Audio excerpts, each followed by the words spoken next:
Welcome back to Real Legends Podcast. I'm Bo, I'm Dan. and tonight's episode is First Blood, starring Sylvester Stallone and some other guys I don't know. Yep. I recognized the sheriff. Yeah, the sheriff kind of seemed a little familiar. I recognized his voice from something. I don't know. I don't know that I recognized anyone else, though. Really. No, I didn't either. But we did have a token redheaded mother, so... True. Deputy Mitch Rogers. For real. I don't know whatever happened to him after he got stabbed in the leg, but spoilers. We don't think about him.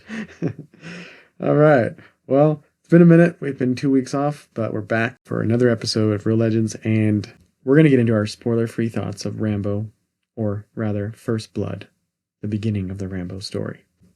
I don't know how many Rambo movies there are, but this is my first time seeing First Blood. Mm-hmm. Is it your first time? Yeah, I haven't seen anything Rambo-related at all. Yeah, and I've seen like a clip of him booking it on the motorcycle and thought that kind of looked pretty cool. Yeah. And the movie was kind of a cool scene. It was. So yeah, I thought it'd be interesting to check this out. It's a kind of classic 80s action movie. Classic Stallone. And so here we are. Take us away with your spoiler-free thoughts and then bounce it back to me. I liked the movie. I thought it was fun. I think it is definitely an action movie. And that's what it is primarily. It's not a story-driven narrative. It's about spectacle and cool moments. And I think the story is kind of secondary, but I think it's a good movie overall. Yeah, I concur mostly with what you said. Like, there's definitely emphasis on cool chase scenes, fighting, explosions, a lot of explosions that are just like added in just so we can have them. Mm-hmm. So I get that. I do want to dig our teeth in to the story if there is much of one, and then just like the content underneath the story of like a Vietnam veteran coming back and being treated like utter crap. Mm-hmm. At least that's my perspective. Yeah. So yeah. Other thoughts I have. Beautiful location. This is supposed to be up in like Pacific Northwest, like Washington. Yeah. Beautiful. God's country. Except for apparently people have been that retarded there since the 80s. So there's that. Jeez. What kind of National Guard do they have up there? Freaking, oh man. Anyway, beautiful location. It's obviously 80s movies shot on film. It looks good. Yeah. You brought up, and I completely agree, like sound design and just overall sound and music definitely dates it. Mm-hmm. We've definitely had some amazing movies come since then. Our like music and sound design has come a long way. Yeah. I feel like movies with The Godfather, like that didn't really bother me at all. But this movie feels, I don't know if I'd say like a B movie, but kind of just, it just doesn't seem as like A class for like sound and music and everything. I would agree. So yeah, those are my general thoughts. Stallone did a pretty good job, I feel like. And without further ado, unless you have anything you want to add, we're going to start spoiling this movie like a ripe plum. Leaving it out on the counter. Just leaving it there. Nice and spoiled. Well, I think that like the intro is pretty interesting and it's very curious. Like you're wondering like what's going on. Like he's visiting this family, and then he finds out that his friend is dead, and it's like, oh dang, his friend died. That's too bad. And then I feel like the next scene is super random, like where he just instantly gets to this town, and the sheriff is just like, you cannot be here, go away, dude. I know, it's like what is your problem, man? Let the guy, what, a guy can't walk around these days? Seriously, is this not America anymore?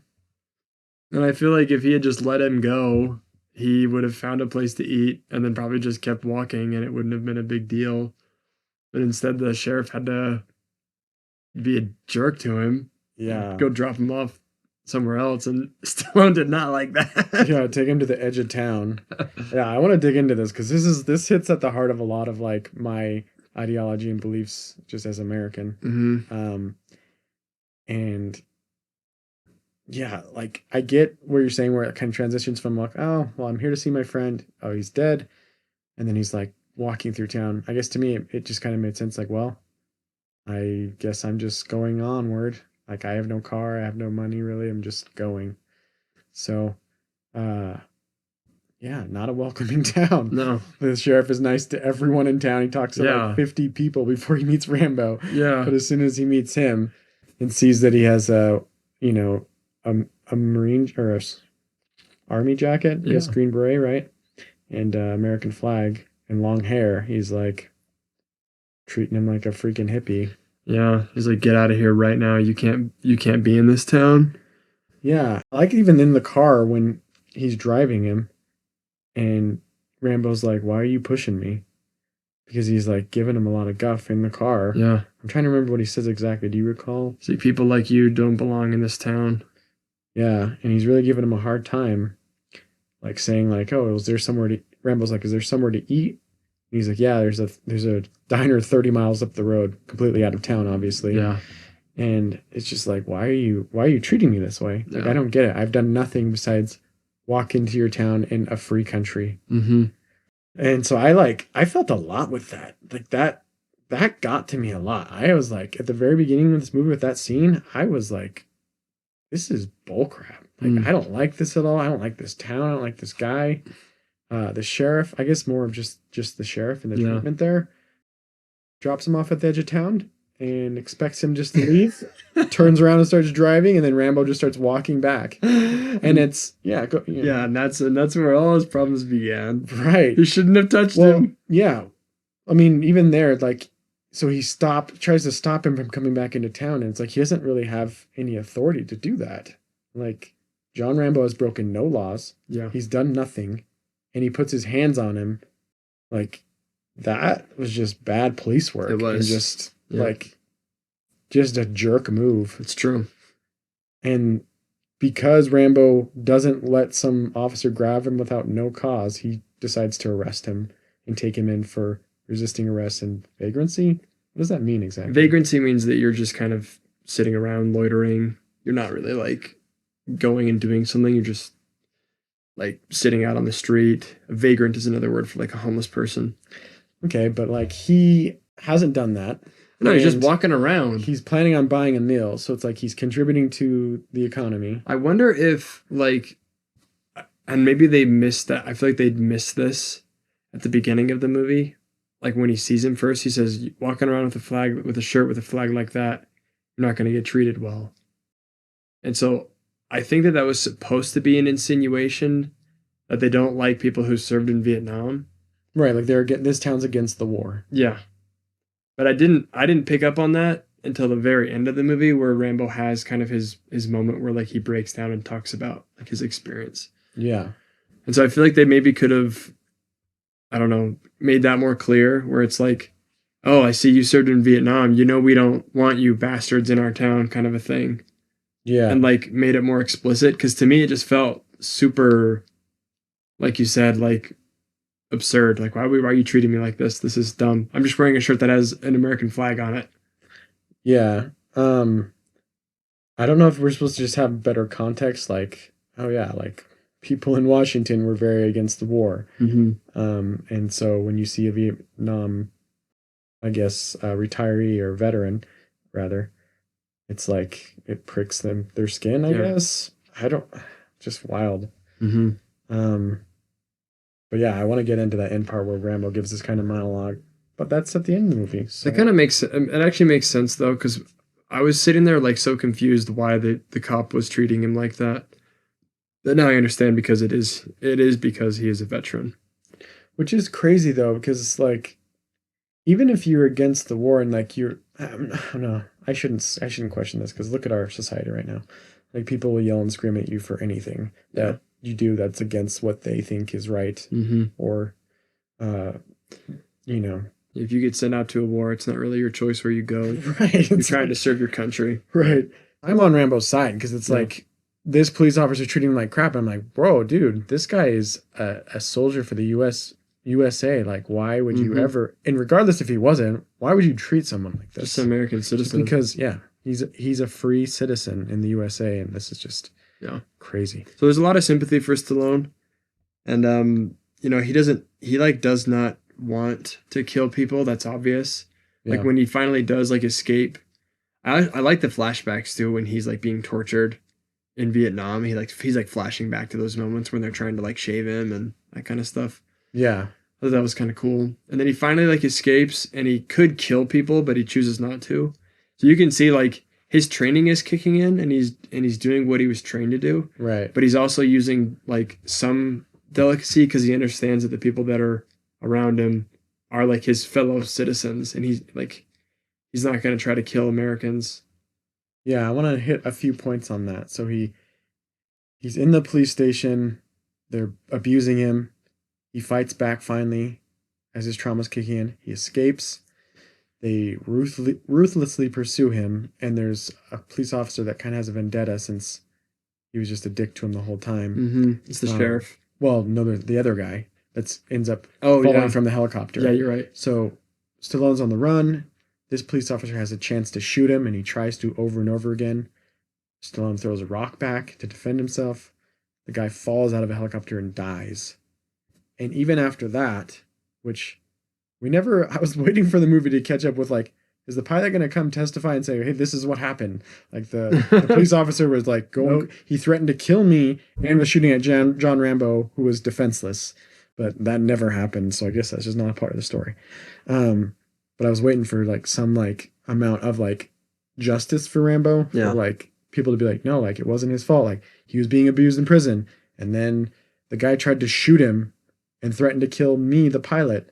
And then he fell out of the airplane. Rambo didn't kill him. Because what I'm leading up to is Rambo walks out by the body and other people pursuing him around the cliff. And he's like, look, one person has died. That's enough. Like, I didn't do anything. I didn't do anything when you arrested me. I didn't do anything to kill this guy. I mean, he threw a rocket out there, but that's not his fault. The guy died. And he's like willing to not have this go any farther at that point. Mm-hmm. But then they shoot at him again. And again, like, they don't ever explain, did he get like nicked in the head? I don't know. I thought the next thing would be like him patching up his head or something. No, that was a very common theme is like, here's a thing. And then the next scene, it's like, that didn't matter. Yeah, we're going to ignore that happened. Yeah. But yeah, so they pursue him. He, like you said, training kicks in, booby traps, stabbing people in the leg. Mm-hmm. That awesome, like, log thing that swings and stabs that guy. I mean, that's just kind of cool. I'm a sucker for booby traps. Same. Grew up being a sucker for them. They're so cool. Yeah. Yeah, take us away for, like, where you want to go with that. Yeah, it's just frustrating because, like, I can also sort of see the police officers, like, just trying to follow the sheriff. And, like, the sheriff is making the shots, and they are, like, thinking they're protecting their community from this man who, you know, is actually dangerous. And so, like, I actually see the police officers, not the guy who has, like, a vendetta to shoot him, but, like, all the other guys. The guy who gets stabbed in the leg. I'm like, dang, man. Kid's just like a boy, and he's just trying to do his job, and he gets stabbed. And then the other guy gets his leg stabbed by the booby trap. Yeah. And the other guy gets hung up, and it's like, oh, man. It's hard for me to, like, super be on Rambo's side because he's doing this horrible stuff to these people who are just trying to do their job. But at the same time, like, Rambo's was, you know, he was picked up for no reason. He was abused in police. Escalating. Yeah, and so it's like the whole movie, I'm like, who am I supposed to root for? Like, Rambo's super cool, but I also understand why they're afraid of him because he is terrifying. Yeah. And they don't have the full story because they think that he killed his friend. Yeah. And so, yeah, it's just like a cluster the whole time, but it's cool. I mean, like, watching him, like, kill the pig was freaking awesome. He's, like, standing on top of there and just stabs that little thing, and he's cooking it. Like, it is very cool. Like, again, I think it kind of lacks a little bit of story and narrative. Yeah. Because I was feeling like I'd be more invested if I felt like the police officers were being like super unjust to him, like super unfair. I feel like they were unfair to him. Well, definitely abusing him. Yeah, but like I also feel like how he responded was also like he stole some guy's dirt bike. He didn't comply with the rules. He was pretty belligerent and like I don't know, like he's not doing the printing thing, and it's just like, oh, you're also not like making a great case for yourself. Yeah, it's hard for me to like really root for him. Yeah, I can totally see the side of like as far as like if I was one of the police officers, like that's your crew, right? That's your circle, that's your tribe, that's your whatever. Yeah. So like you're gonna easily conform and follow and do that thing and like look out for each other to some extent, depending on how well like knit you guys are. Mm-hmm. But I don't know. Like I get what you're saying where he doesn't make a good case for himself when he's being arrested, but like really he shouldn't be there. Yeah. He should not be there. Like in that situation, it should just be like, well, you can book me, but I'm not doing anything till my lawyer gets here. Like I'm just not going to do anything. Yeah. You can throw me in the cell. That's fine. But I'm not doing anything till I talk to my lawyer. But that's where you have sympathy with him though, because he is a tortured. Right. And I was going to say too, is like, yeah, when he starts fighting back is when the trauma fully kicks in. Yeah. And so like at that point, it's like, he's not even you've there. Triggered somebody to the point where like it's fight or flight and there's no flight for this guy. I mean, there's some flight, but it's fight at that point. Don't get in his way. Yeah. Yeah. So yeah, I get what you're saying though. Like it's hard to be on his side once like past the point of the police officer falling from the helicopter when he starts fighting them. But then again, he's like, I'm not going to kill you guys. But like, this is what you're bringing upon yourself by pushing this thing of trying to make me out to be a bad guy. Yeah. Yeah. I think that's actually what makes it a good movie though, is like, there is this kind of, there's never like one clear right person in a lot of cases. It's just a lot of like, man, that must be really tough. And honestly, like the whole time I was watching it, I was feeling a ton of sympathy for people who do have like PTSD and people who do suffer from like extreme traumatic events because their brain doesn't work how it should because it's been so traumatized. Yeah. And he's just, you know, something switched. He felt like he was back in Vietnam. And so he turned into Vietnam. Do what you gotta do Rambo. To survive. Yeah. And he did great, but he also notices, he's like, I can't kill them though, but like these guys are after me and I have to survive. I loved the scene where he's like rummaging around in like the scraps and he finds that old like tarp and he makes a poncho out of it and he like ties it off and he's running out with this big ass knife and it's like, oh, this guy is so cool. Yeah, definitely. Regardless of all the morality, Rambo is just he's a beast. He's such a badass beast. He's such a beast. Dude, you do not want to run into that guy in a dark alley, bro. Or a forest. Or even worse in the forest, dude. He's got spiky traps all over the place. Dude, I want to see Rambo fight the Predator, dude. Seriously. Let's go.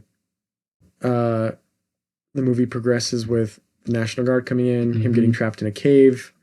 Feel free to jump in if there's anything you want to talk about there. I gotta say, I think this ruined the movie for me. The National Guard guys outside the stupid cave that were freaking goofballs. They felt like a separate like mini episode of like The Whitest Kids We Know or something. Dude, that's what the vibes I was getting. I was like, is this what inspired them to make The Whitest Kids We Know? Is this scene from Rambo where it turns all goofy and they fire a rocket launcher into the cave entrance? Yeah. It's like, bro. The guy's like, Stuart, you go inside the cave. He's like, yo, what? I'm not going over there. It's part-time. I'm like, is this a military organization or not? Like, if if your commanding officer tells you to do something, like how you stay alive and function is by like obeying orders. Yeah. So that crap gets done. Like, watch our 6. Oh shoot, he didn't watch our 6. We all got shot. Seems very. I agree. Very silly and.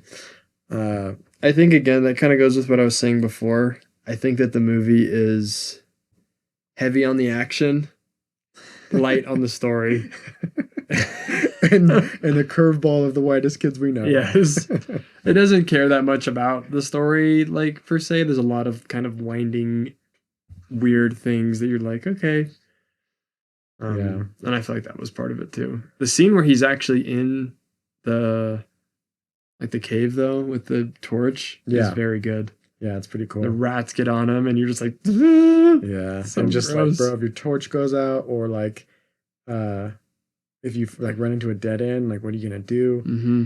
I was like, there's no way. Even if they undig that cave, there's no way they're coming after him. Yeah, like, he's just such a freaking man, though. He's willing to go anywhere. Mm-hmm. It's crazy. Yeah. And he falls down that ladder. Like, there's like a little ladder. He steps down in the cave. I don't know. Maybe, I mean, most things in a movie are planned out to like happen on purpose. But that one kind of felt like he stepped down that ladder and actually fell. Yeah. And they just caught it on camera. I think the stunts in this movie are really good. We kind of mentioned this when he jumps off the cliff into the tree and that branch like smashes his ribs. Oh, yeah. It was like, oh my gosh, like I felt it. And then he gets down and his arm is bleeding and you can see the blood coming out. It was like, dang, this looks really good. Pretty gnarly. We also got to mention, just with everything up to this point, including the motorcycle police car chase with jumps and explosions and flips. Like, I don't know if there was an explosion, but the practical effects and practical stunts and stunt driving is just awesome. So great. So like that, I give 2 thumbs up. Like, you gotta love not seeing CGI in a movie. Yes, I mentioned that while we were watching. Is like, it's refreshing to see things actually happen. Yeah. Like, the guy gets thrown out of the moving truck and you see him get thrown out and it's like poof, and he smacks the ground and you're like, ow, like you can see it hit. Like, that was not a green screen. That was not a cushion. He just got wrecked. Yeah, that was brutal. It's a great looking movie. Yeah, we thought we were getting our Indiana Jones moment right there, and then it's just like, what does he say to him? Eyes on the road. That's how accidents happen. And he kicks him out.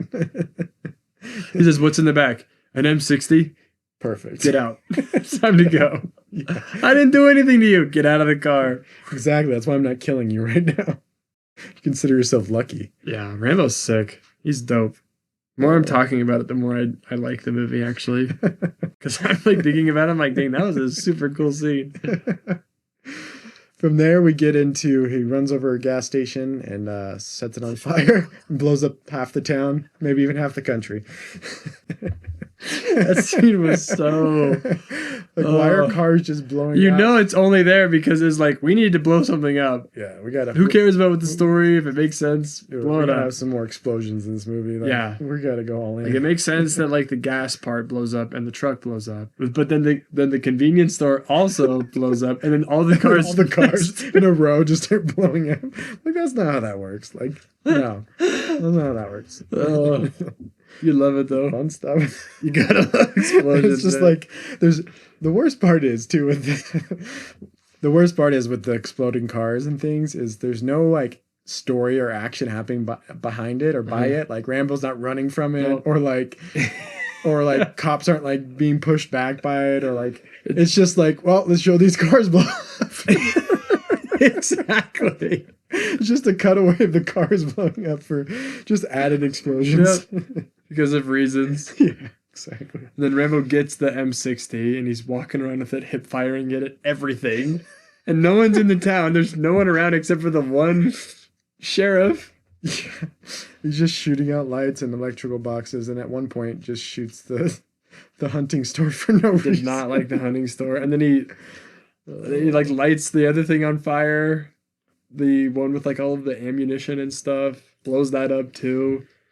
Yeah, wild stuff. Just man. a lot of explosions for really no reason. At first, when he pulled ammo down from the hunting store shelf, and then he started just throwing it all down, I was like, I thought he was grabbing ammo. Yeah. And I was just like, what are you doing? Yeah. It's just like, he is going crazy, like you said. Yeah. But then it all made sense. He was making a pile to like set on fire. Yeah. But pretty crazy. Then he finally shoots the sheriff, keeps him alive, and then he has that kind of cool like monologue where he's talking about how it is so hard to be home. Like, I was trained to do all this stuff for my country, but I come home and they call me a baby killer, and my friends have all died, and I've seen them die, and I got nothing to live for, and I'm a wanted man. And it's like, dang, you really feel for him in that moment. I was trusted to do everything for my country, work every machine, handle $1 million equipment, but here I can't even get a job parking cars. Yeah.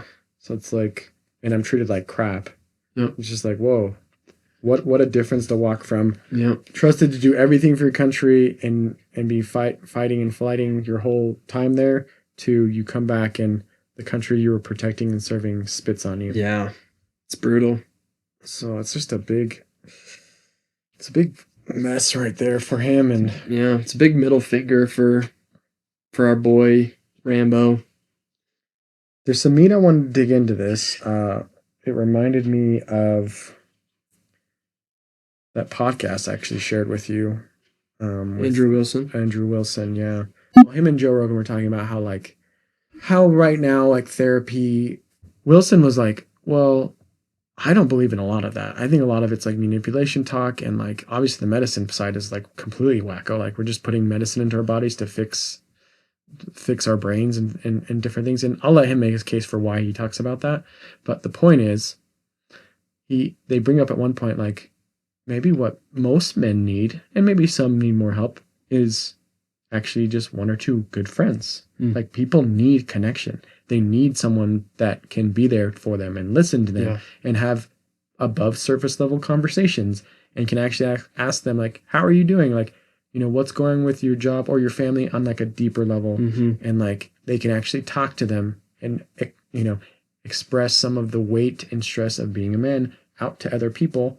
And you know what? That would be enough. That would be enough to help people to not have pent up, not just emotions, but like we need that connection. And if you don't have it, you can be more depressed. You can be more anxious. You can be more prone to doing things that aren't healthy for yourself because you're trying to cope. Yeah. So I just thought it was interesting. Like that's what Rambo kind of talked about in the movie. He's like, I had my friends and they had my back. And like, we talked about what we're going to do and we did everything together overseas together. But then I came back and I don't have anybody. I don't have family. Yeah. I don't have friends now. I don't have anybody. And like, it's true. Rambo just needed someone to be kind to him. Even the black lady at the family house was like kind of stiffing and cold shoulder. Yeah. Right? It's like all he really needs is like a couple of people to like say, hey man, that's really hard what you're going through. Tell me about like what you went through overseas. And like, let's get a couple, let's go get a steak together and let's go to church together. Let's do this. You killed a baby. It's dang. That's tough, man. I'm sorry. Right. Well, you see, as soon as the commander Troutman actually listens and he understands where Rambo's coming from, Rambo just instantly gives up. Like Rambo cries and hugs him and he's like, okay, I'm ready to go in. Yeah. Like as soon as he had someone to listen to, he was able to diffuse it. Because like you said, he just had so much built up. And I think like sometimes like that's kind of like Jordan Peterson talks about. The best kind of therapy is just a friend who's listening. Right. That's the best kind. And the fact that we have to pay somebody to listen to us is crazy. Right. Because you should have people who care about you in your life. That should be your family primarily. And then if you don't have family that are close, you should have friends who are providing that, or a church. I think regardless of family, like I think, your parents and siblings, great. A spouse especially, super great. Like they could be someone that can be very deep emotionally with you and be there for you and talk deeper. But I still think friends are an important aspect to that, especially if you're not married. Yeah. And Wilson mentioned on the podcast, it's like, well, and maybe Rogan brought it up, but it's like, well, some guys out here in this modern age with social media and with video games and all things, they don't really have friends, or they don't really have that deep of connections. And it's a shame because we all need it. And so I think like the case for friends, I'll just speak to my experience. Like that's been a huge help for me my whole life. Having close friends where I can spend time with them. Yes, just doing fun things, but also where they genuinely see how I'm doing. Yeah. And we talk deeper, or we just spend time together, like actually concerned with each other's well-being. And I hope that can come to people through, neighbors. Like that's why I think it's important to get to know your neighbors. Church. Obviously, ideally, I think a great one is marriage. Yeah. If you can be close and a good friend with your spouse. So in 1980, only 3% of all men reported having no close friends. Sorry, this is in 1990. Say again? 1990, 3% of men reported having no close friends, but today it's 15%. Okay, so it's gone up like... substantially. 500%. Yeah. Only about 27% of men say they have 6 or more close friends, down from 55% in 1990, showing a large decline in larger male friend groups. Across the U.S. overall, surveys find most adults have between 2 and 5 close friends. Only 8 to 12 say they have none, suggesting men are somewhat more concentrated at no close friends than are women. So it's more likely for men today to have no friends than women. Women have lots of friends, huh? Or more likely to have friends? Yeah, or at least more likely to say they do. Okay, yeah, true. I guess there's that part of it too. Yeah. You say you have friends. Because I feel all kinds of friends. I feel like I know a lot of women who like don't actually hang out with any friends. They basically just call their mom and their sister. Yeah, and that acts more kind of like that kind of bond. Whereas with most men, I don't see them talking to their dad on the phone all that often. Right. Yeah. I mean, I could speak to that. Yeah. Like I don't like if I have a problem, usually I'll talk to a friend before I talk to my dad. Right. Yeah. Unless it's a problem with like a car or taxes. Yeah. Right. If it's like a personal emotional problem, I'm probably not going to go to him. Probably not going about girl stuff. You're probably not going to him about like like people in your classes or things. Like sometimes we get into talks, stuff like that. And yeah, gotcha. Yeah, that makes sense. I definitely go to friends for most of my stuff. At least I always have growing up, and I still do. Yeah.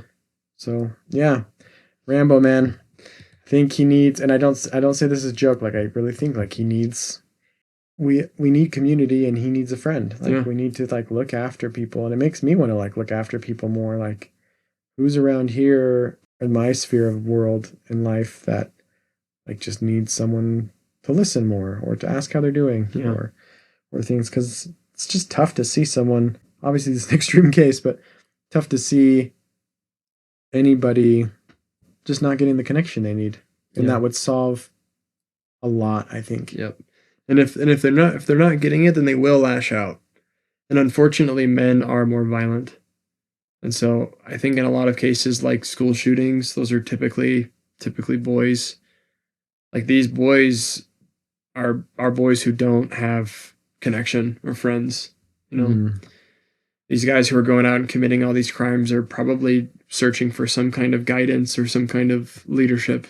You know, and they're just not getting it. Or on the flip side, not the flip side, but another angle is because boys are missing a father in their home and or good friends, they go to gangs to get that leadership and that bonding and it's usually not a good situation and usually not doing good things. Yep. So a lonely man is a dangerous man. Did you just pull that out? I just thought of it. Wow. Yeah. Yeah. I mean, God said it in the first few verses of Scripture, right? It's not good for man to be alone. It's not good for man to be alone. All right, man. Well, if you have any other thoughts on the movie before we wrap up with scores, I think it's for what it is. It's like a perfect movie. Like if you're going for a movie that's like, I'd say it's a legend for what it is. I don't think I'd watch it again. I feel like it drops the F-bomb a lot. And not expecting that. I like story more than I like action now that I'm older. Same. So I feel like action was kind of missing. But I think that for what it is, action is very, very present. Story, not so much. If you like action movies, especially 80 action movies, and maybe one that you have to kind of think about afterwards, then it's a good movie. If you want something that has like a detailed story with narrative and characters, go watch the extremely goofy movie. I'd say for score, I'd give it like a 7.5. Yeah. Are you going to go legend or Letdown on this? For what it is, it's a legend. Yeah. I would say for 80s action movie, Stallone, the whole thing with Soldier coming back from the war, I'd say legend. Yeah. But yeah, I don't think I'd fall very high on it with a score. I think I'd probably fall 7 on it. And yeah, I don't know if I'd really recommend it to people. I think only people that I would probably recommend it to are people that are older than me that have already seen it. Yeah. People my age or younger, I don't really be like, you got to see Rambo. I think there's things to talk about with it. I'd talk with people about the movie, but I don't know if I'd be like, you should go watch it. Yeah, I agree with that. Although, if you could kind of condense like maybe just the idea of it, like how he gets treated when he comes home, and then just talk about the movie from there, I would say maybe just watch that scene. Mm-hmm. I think if they added like a few scenes just for narrative and took out a few just for randomness, you could make a really good movie. Yeah.